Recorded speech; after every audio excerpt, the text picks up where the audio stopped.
Hello and welcome. You're watching Beyond World is One. My name is Mohammed Saleh, and let's start this broadcast by taking a quick look at what is making headlines at this hour.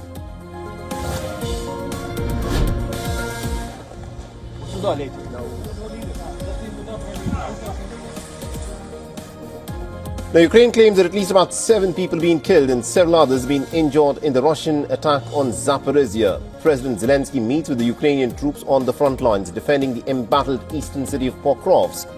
This ahead of the second round of talks with the United States in Riyadh on Monday.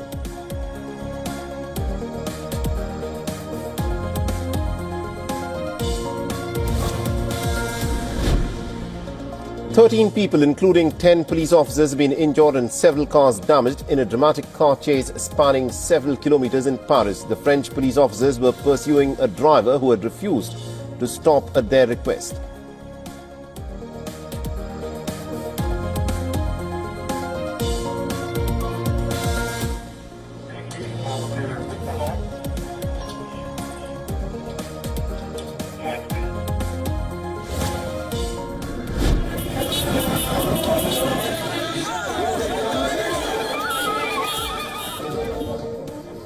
Celebrations break out across Sudan. This as the army recaptures the central bank after presidential palace from the paramilitaries in the capital city of Khartoum.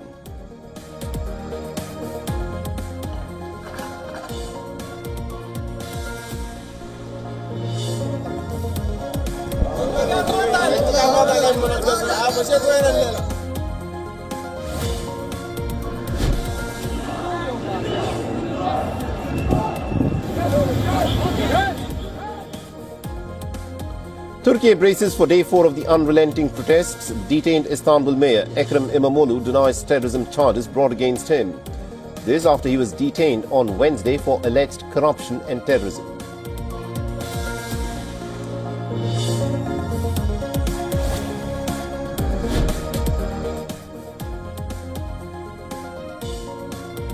Pakistan detains the leading female Baloch rights activist Mahrang Baloch for holding a sit-in in southwestern Balochistan. 3 protesters were reportedly killed during the protests.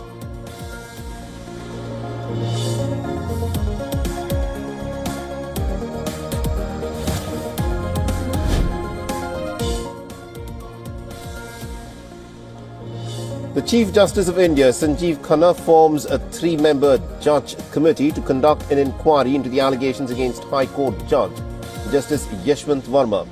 Chief Justice of the High Court is asked not to assign any work for the time being to Justice Verma.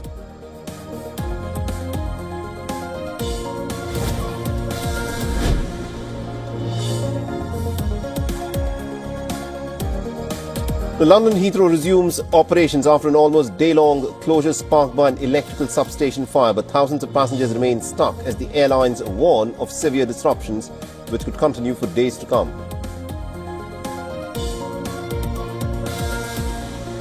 What's up, family? Check this out. A 6-year-old South African girl who disappeared last year was allegedly sought by a traditional healer for her eyes and fair complexion. Yeah, fam. We got some uncivilized mutts on the loose. This is among the allegations that have emerged at the ongoing trial of Jocelyn Smith's mother, Kelly Smith, who has been accused of orchestrating her kidnapping. The mother's boyfriend, Jaquin Opolis, and their friend Stavino Van Ryn have pleaded not guilty to charges of human trafficking and kidnapping. Jocelyn's disappearance in February 2024 from outside her home in Saldanha Bay near Cape Town sent shockwaves across South Africa, and despite a highly publicized search for her, she has yet to be found. Ms. Smith initially said that Jocelyn, who had fair complexion and blue-green eyes, had gone missing after she had left her in Mr. Opolis' care. Prosecutors later accused her of having sold, delivered, and exchanged the 6-year-old and lied about her disappearance. The trial, which is in its 3rd week, is being held at a community center in Saldanha.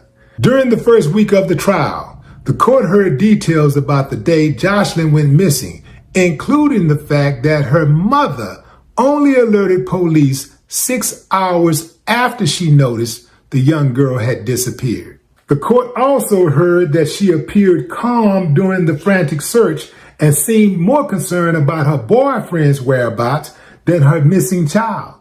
But wait, there's more. The second week of the trial produced even more shocking claims. Check this out, family. This is cold-blooded.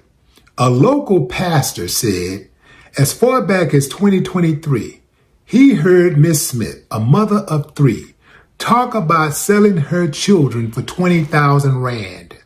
That's $1,100 a piece. But don't trip if you ain't got the whole 1,100. She said she'd take as little as $275. $275 for the life of your child. It don't get no lower than that. That is the definition of an uncivilized mutt. But wait, there's more. Jocelyn's teacher testified that she heard Miss Smith say to her during the search that Jocelyn was already on a ship inside of a container on her way to West Africa. And there's even more, family. A friend said that Jocelyn's mother told her I did something silly. I sold my child to a Sangoma. And she said she did it out of a desperate need for money. She told the court that she later witnessed Miss Smith pack some clothes for Jocelyn into a black bag, which she then saw her carry as the two walked to meet a woman she believes that was the Sangoma. The mother and the daughter got into a white car and drove away with the woman. Speaking on Monday, her last day on the stand, Miss Lombard, the woman, the friend, told the court that the person who allegedly took Jocelyn wanted her for her eyes and skin. It was not made clear immediately why Sangoma would want the girl and what she was going to do with her. The mother didn't care about none of that. How do you, as a mother, sell your own child for any price? How do you get that desperate?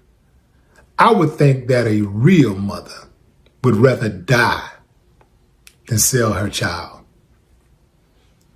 Talk about an uncivilized mutt. Oh yeah, man, that is a special place in hell for her. The National Transportation Safety Board is calling for a vulnerability assessment on nearly 70 bridges across 19 states to find out their risk of collapse if involved in a ship collision, similar to last year's deadly incident at the Francis Scott Key Bridge in Baltimore. Over the past year, the NTSB found 68 bridges built before 1991 that have not undergone a current vulnerability assessment. The agency's recommendations Thursday were shared with 30 owners of the 68 bridges. Some notable bridges in the report include the Golden Gate Bridge in California, the Brooklyn Bridge in New York, and Sunshine Skyway Bridge in Florida. The Golden Gate Bridge Highway and Transportation District responded to the findings, saying it is in full compliance with all state and federal regulations, and noted it hired a consultant this year to perform an assessment of the South Tower fender system's structural capacity for ship collisions. The NTSB points out its recommendation does not mean the 68 bridges are expected to collapse. Rather, the ask is to have bridge owners determine whether the structures are above federal regulations when it comes to acceptable risk of collapse. The bridges were separated into two classifications: critical/essential and typical in the report. Those considered critical/essential are important links to travel and trade. The report was released nearly a year after the Key Bridge collapse, in which a cargo ship lost power and crashed into the bridge, killing 6 construction workers who were fixing potholes at the time. The findings come as the NTSB revealed the Baltimore Bridge's acceptable risk was nearly 30 times greater than federal regulations recommend for critical/essential bridges. The NTSB said the final report report on the Key Bridge collapse would be released this fall. Back in 1991, after the 1980 Sunshine Skyway Bridge collapse in Florida, AASHTO, that's the American Association of State Highway and Transportation Officials, issued recommendations to all U.S. bridge owners. Conduct a vulnerability assessment to identify how at risk your bridge is of collapsing from a ship collision.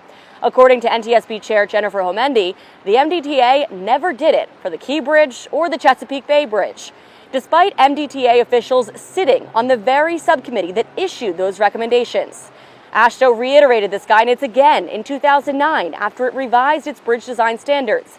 Again, the MDTA did nothing. So after the bridge collapse, the NTSB did the math for the Key Bridge on its own.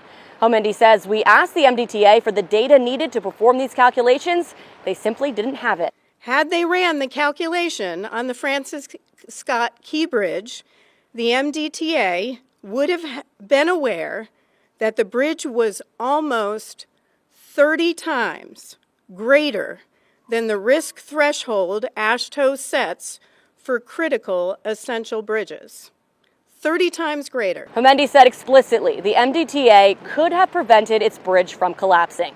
Over the last year, the NTSB has identified 68 bridges in 19 states that have also failed to conduct a vulnerability assessment. Homendy says these bridges currently have an unknown level of risk of collapse from a vessel collision.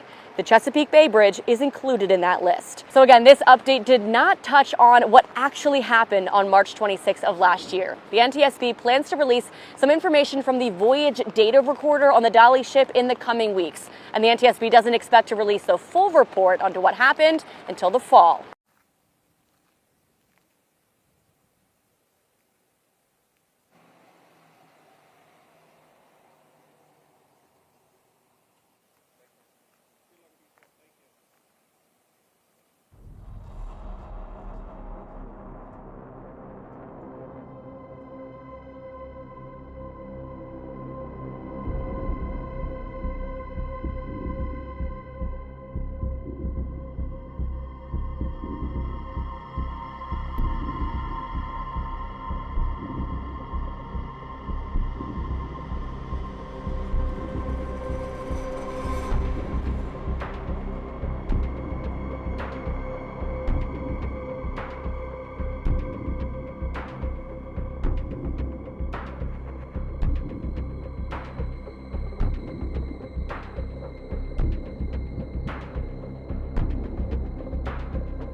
Backlash against Elon Musk, the head of the Trump administration's Department of Government Efficiency, continued this week.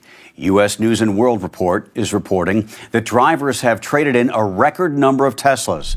Tesla cars from model year 2017 or newer accounted for 1.4% of all vehicles traded in until March 15th. That number is up from 0.4% in March of last year. Analysts at Edmunds, the national car shopping website, predicted that share will grow through the second half of the month. It also reported Teslas made up 1.2% of vehicles traded in during Donald Trump's first month in office. The March trade-in numbers would be the highest monthly share Edmunds has on record of Tesla trade-ins toward new or used purchases at dealerships, not including trade-ins for new purchases of Teslas. Musk has been the subject of protests, demonstrations, and suspected arson, as the Department of Government Efficiency has slashed spending in numerous government departments and cut thousands of federal jobs. Jessica Campbell, the head of Edmunds Insight, said, quote, brand loyalty is becoming a bigger question mark, as factors such as Elon Musk's increasing public involvement in government, Tesla depreciation concerns, and its increased saturation in major metro areas leave some longtime owners feeling disconnected from the brand, end quote. In addition to this, a recall has been issued for nearly all Cybertrucks over stainless steel panels falling off the vehicle. Tesla said it expects the vehicle business to return to growth this year. Newsweek is reporting several top executives and board members at Tesla have sold significant portions of their stock holdings, according to filings with the Security and Exchange Commission. Those sales have totaled more than $100 million. Also on the financial front, Tesla's stock value has dropped by 50% since December, costing the company $800 billion in its market cap and costing Musk about $100 billion in net worth. And more breaking news as the trade war between the U.S. and Canada shows no signs of letting up. Two government sources say new Canadian Prime Minister Mark Carney is expected to ask to dissolve Parliament this Sunday and call for federal elections on April 28th. Now, earlier this month, Carney was elected leader of the country's Liberal Party and took over as Prime Minister when Justin Trudeau stepped down after low poll numbers in a cabinet revolt. That has not stopped President Trump from attacking Trudeau. This is what he said last night. One of the nastiest countries to deal with is Canada. The people that, now this was Trudeau, the people that good old Justin, I call him Governor Trudeau, his people were nasty. President Trump last night. Now, earlier this month, before stepping down, Trudeau said this at a press conference. Canadians are hurt. Canadians are angry. We're going to choose to not go on vacation in Florida or Old Orchard Beach or wherever. And that's happening. Our Randy Kay went to Maine's Old Orchard Beach, and this is her report. This has been a family business for 50 years. You got to take into the fact how the Canadians perceive this, and they are incredibly pissed off. We met Sterling Morse in Old Orchard Beach, Maine. He owns the Point of View Inn, which is only about 150 miles from the Canadian border. We have been here. He says the majority of his regular customers are French Canadians. Very traditional people, families that take the same room, the same dates every year. Not this year. Sterling says most of his Canadian customers have canceled, fed up with President Donald Trump's antagonistic rhetoric toward Canada. There's the threat of tariffs, too, and lately Trump has suggested redrawing the border between the two countries. It's affecting at least 90% of my business. Are you saying you've had 90% of your business canceled this year? Easily. Point of View Inn. During our visit, yet another Canadian called to cancel. Listen, monsieur, you don't need to explain anymore. This is every registration card from last year. This is the Canadian. That's my American. This just went away. That's all you got now. That doesn't pay the bills. Does not. Best of my ability. For Sterling Morse, it all snowballed shortly after Donald Trump's inauguration. All of a sudden an email pops up. It's almost like, your phone, ding, ding, slow ding. It's people that have been here for 35, 40 years. You recognize that number, and it's like, I know why they're calling. And the anger is, in my eyes, incredibly justified. Here in Old Orchard Beach, roughly 40% of the tourists come from Canada, according to the Chamber of Commerce. The Chamber's executive director told us that those tourists make up about 30 to 40% of the revenue for many of the businesses here. I think we're still kind of seeing how many different industries this impacts. It doesn't just impact tourism, of course. Over at the Alouette Beach Resort, owner Fred Kennedy hasn't seen a cancellation yet, but he's heard an earful from his Canadian customers. What are they telling you? Well, their feelings are basically hurt. They don't like to be referred to as the 51st state, and they feel that they just want to express themselves and in sort of a nationalistic way. As a innkeeper, a hotelier, I'm concerned with losing any guests. I'm sort of cautiously optimistic that things will resolve themselves as time goes on. Old Orchard Beach is a seasonal town, so businesses have about 12 to 15 weeks to make their money for the entire year. Back at the Point of View Inn, Sterling Morse doesn't see any way he can make up that lost revenue this season. You got to start thinking about the end game. The end game of 50 years of tradition, to be honest, yeah.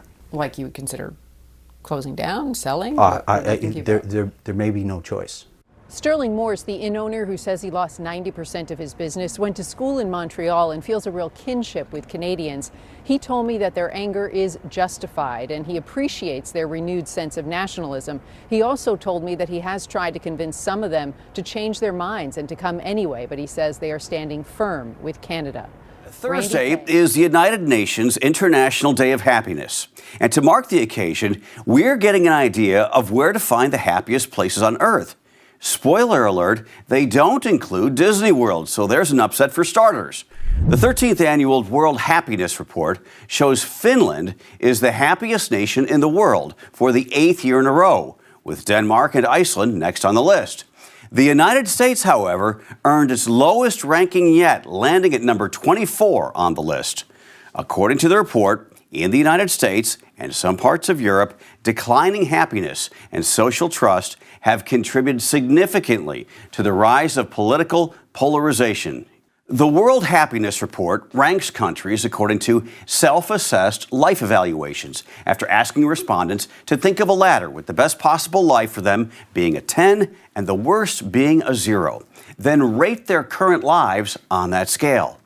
Additionally, it considers 6 variables, including GDP per capita, social support, healthy life expectancy, freedom, generosity, and freedom of corruption. Dairy farmers are using Wi-Fi smart collars, ear and leg tags on millions of cows across the nation to combat diseases and the spread of bird flu. A new report from the Wall Street Journal reveals these smart collars, which are used to track cattle movements, can also provide clues to the overall health of livestock. Machine learning algorithms trained on previous herds determine when a cow is showing signs of abnormal behavior, ranging from decreased movement to increased panting. Farmers say if a cow isn't grazing or shows irregular behavior, it could be a sign they're sick, helping them to more quickly detect viruses like bird flu, which has run rampant through dairy herds in the U.S. The CDC now reports nearly 1,000 cattle herds across 17 states have been infected with bird flu. It's also impacted chickens, causing the price of eggs to soar to more than $8 per dozen earlier this month, before dropping dramatically, according to the USDA. With these concerns at the forefront, it's more important than ever for a farmer to know if an animal is sick. So how does the monitoring device work? Most function by using a microphone, heat, and motion sensors to look at changes in a cow's movement, sent back to the user through radio or Bluetooth to a channel. Farmers can then use smartphone apps or computers to monitor the herd. One dairy farmer says when any of his more than 3,200 cows change their behavior, he gets a health alert telling him to check on his livestock. The technology has also allowed farmers to do more with less, with more cattle and fewer workers. Industry analysts also predict monitoring animal health and growth conditions may produce up to $90 billion in value by 2030.